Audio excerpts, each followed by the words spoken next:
மறுமலர்ச்சி திராவிட முன்னேற்ற கழகத்தின் தொண்டர்கள், என் மறுமலர்ச்சி சொந்தங்கள், உங்கள் அனைவருக்கும் என் இனிய மாலை வணக்கத்தினை தெரிவித்துக் கொள்கிறேன். ஒன்னே ஒன்று, நம்முடைய அன்பு ஷேக் மாமா, காலம் சென்ற அன்பு ஷேக் மாமா அவருடைய எவ்வளோ தலைவருக்கு உறுதுணையாக இருந்தார். இன்னைக்கு அவர் மறைவுக்கு பிறகு அதே வழியில் நமது இயக்கத்திற்கு, குறிப்பாக எனக்கு பக்கபலமாக இருப்பவர் டாக்டர் ரோஹையா. அவர் ஒரு பாரம்பரியமான ஒரு செல்வந்தர் குடும்பம். இன்னைக்கு அவங்க ஒரு மருத்துவமனை நடத்துகிறாங்க. 10 லட்ச ரூபா கொடுத்தீங்க, ஆரவாரம் விசில் பறந்துச்சு.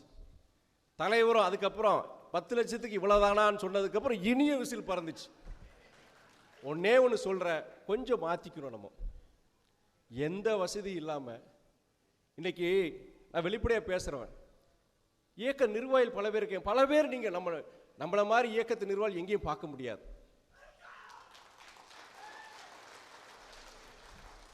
பெரும்பான்மையான பேர் பார்த்தீங்கன்னா 90 விழுக்காடு நம்ம நிர்வாகிகள் பார்த்தீங்கன்னா தலைவருக்காண்டி தான் பொது வாழ்க்கையில் இருக்கிறாங்க. எவ்வளோ தியாகங்கள் செஞ்சுருக்கிறாங்க. சக்திக்கு மீறி அவங்க இயங்கிட்டு இருக்கிறாங்க. சக்திக்கு மீறின்னு சொல்லும்போது பணம் மாத்திரம் கிடையாது, உடல் உழைப்புலையும். பல இடங்களுக்கு நான் போகும்போது வயசானவங்க 70 வயசு 75 வயசு. நான் சமீபத்தில் 2 பேர் கண் பார்வை இல்லாதவங்க 2 பேர். ஒருத்தர் தேனி மாவட்டக்காரர், இன்னொரு தூத்துக்குடி மாவட்டக்காரர். அதில் ஒருத்தர் முதியவர், இன்னொருத்தருக்கு வயசு பார்த்தீங்கன்னா 30 வயசுக்குள்ள தான் இருக்கும். அந்த கண் பார்வை இல்லாத அந்த புதூர் போத்திராஜ் நினைக்கிற அந்த தம்பியோடைய பேர். சமீபத்தில் நான் தூத்துக்குடி மாவட்டத்துக்கு போகும்போது நம்முடைய ஒன்றிய செயலாளருடைய தாயார் மறைவுக்கு நான் அந்த வீட்டுக்கு போகிறேன். அப்போ அந்த பையனை நிறைய தடவை பார்த்துருக்கிறேன் நான். அப்போ அவர் சொல்கிறாரு, இந்த அவருடைய ஃபோனை காமிச்சு சொல்கிறார், கண் தெரியாது, ஆனால் இந்த மாநாட்டுக்காண்டி இப்போவே அவருடைய விளம்பரங்கள், அவருடைய அந்த அறிவிப்புகள் எல்லாரும் இந்த மாநாட்டுக்கு போகணும்னு சொல்லிட்டு அந்த பதிவை காமிக்கிறார். பதிவு எப்படி ஏற்றுறாருன்னா, வாய் மூலியமாக சொல்லி அந்த பதிவு ஏற்றுறார். அவ்வளோ ஒரு உணர்வு பூர்வமாக பல இடங்களுக்கு போகிறேன் நான். நம்முடைய இப்போ கூட இந்த மேலே ஏறினார் ஒரு முதியவர், அண்ணன் பேர் திடீர்னு வர மாட்டேங்குது,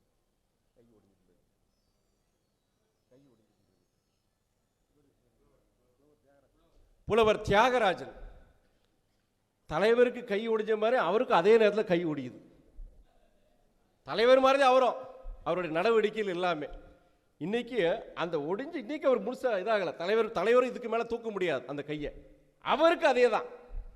தலைவரை போல தொண்டர்கள் மாதிரி எல்லாத்துலையும் நான் சத்தம் போட்டேன், நீங்களும் தலைவர் மாதிரி ஏன் இப்படி இருக்கிறீங்கன்னு, உடம்ப பார்த்துக்கோங்கன்னு சொன்னேன் நான். இப்போ கூட அந்த மேடைக்கு வந்தார், தள்ளு முனையில் 2 தடவை தடுமாறிட்டார் அவர். அப்படி பொருளாதாரம் இல்லையே முடிஞ்ச வரைக்கும் செய்கிறாங்க.